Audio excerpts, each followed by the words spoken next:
how did you come up with all of your characters' personalities? So when I'm writing, I try to make my characters unique and individual. A lot of time it goes with what the storyline is going to be. So what do I need this character to be for the end goal of the storyline? I always know how the book is ending, how we're going to wrap things up before I start. It's incredibly important, no matter how you write, to have an anchor point to write to at the end, or you're just going to have a very saggy story and it's not going to go well for you. So you want to make sure you've got that end point in mind, and who does your character have to be and need to change to be to get to that end point.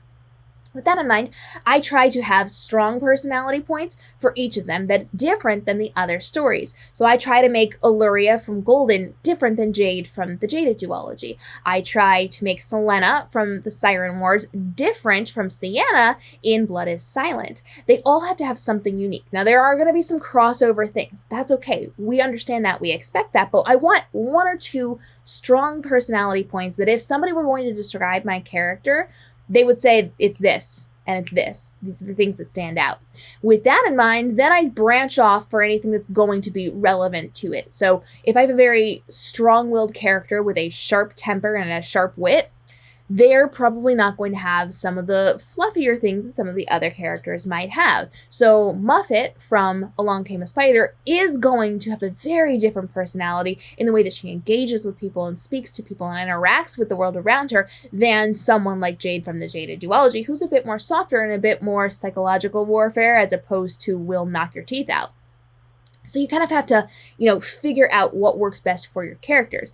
Because I've written so many books, I like to make sure that I'm exploring new avenues in all of them. If I have the same type of character in every book, that's going to get real boring for my committed fans. So I try to find something different for each person.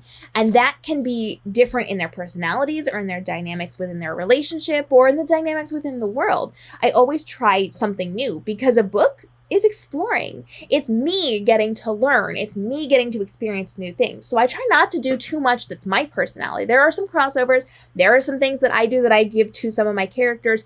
There are things that are, closer toward me and then further away from me. But I try to kind of explore things and I try things new. So in my earlier books, it was a little more important to be specific about it.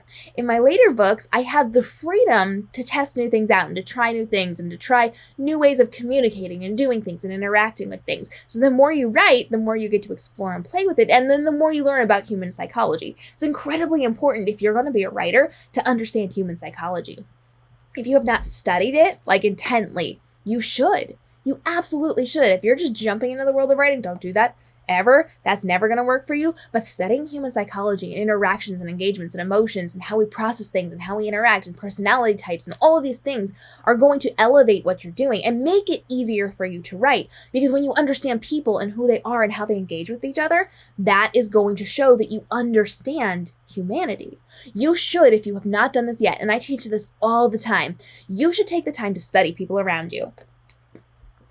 And by that, I mean I want you to go into situations and be quiet. I don't want you talking. I want you to sit there or stand there and people watch. I want you to observe them. And this could be going into town and just watching the people around you. This could be walking into a theater and spying on the people around you. Or this could be, hey, it's Christmas time. I'm going to go sit with my family and see how they interact. Pay attention to these things. And when you're not with people, write things down, write notes down. Look for what's going on around you. So look at how they're engaging with people. If you are at a holiday event and you have two family members that are kind of fighting, how do they engage with each other? Are they all buddy-buddy and close to each other and touching each other and right there? No, probably not. There's probably some distance and some side-eye and some comments. And it's just the way that we're physically interacting with people is going to be different than people who are all lovey-dovey with each other. Pay attention to everything around you all the time and take copious notes.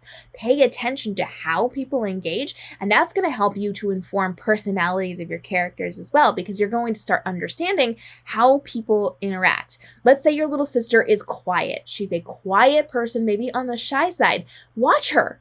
Watch her for a couple of days, watch her for a week, watch her for a month. Pay attention to what she does.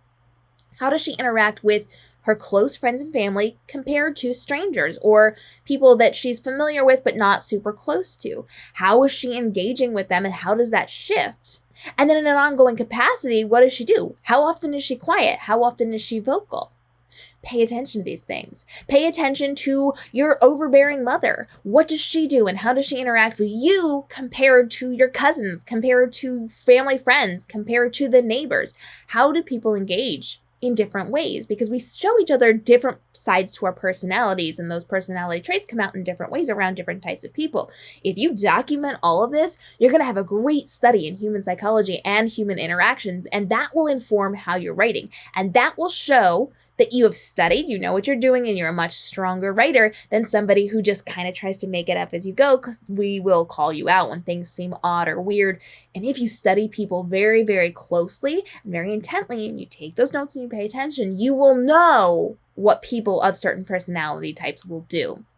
You're going to understand how they're going to interact in certain situations. I've seen so many new authors write their stories, and people will come in the reviews, or people will show up in their beta reader notes, and they'll say, this seems really out of character for this person. Like, it just doesn't match up with who they are. And it's because the author didn't understand. They don't understand how things work or how they engage or why reactions would be different based on who they are as a person, because they're just trying to get it to suit their story and to make a scene. So instead of looking at it as a big picture and looking at it as a character-driven thing, they're just like, what fits this scene? What do I need for this narrative to get to the next spot? And then it feels weird and it grates on people who are reading it, and that can prevent them from going on with that story if it just seems really out of character and really weird and like it doesn't fit. So understanding and learning character personalities is incredibly important, and do that by studying real life people.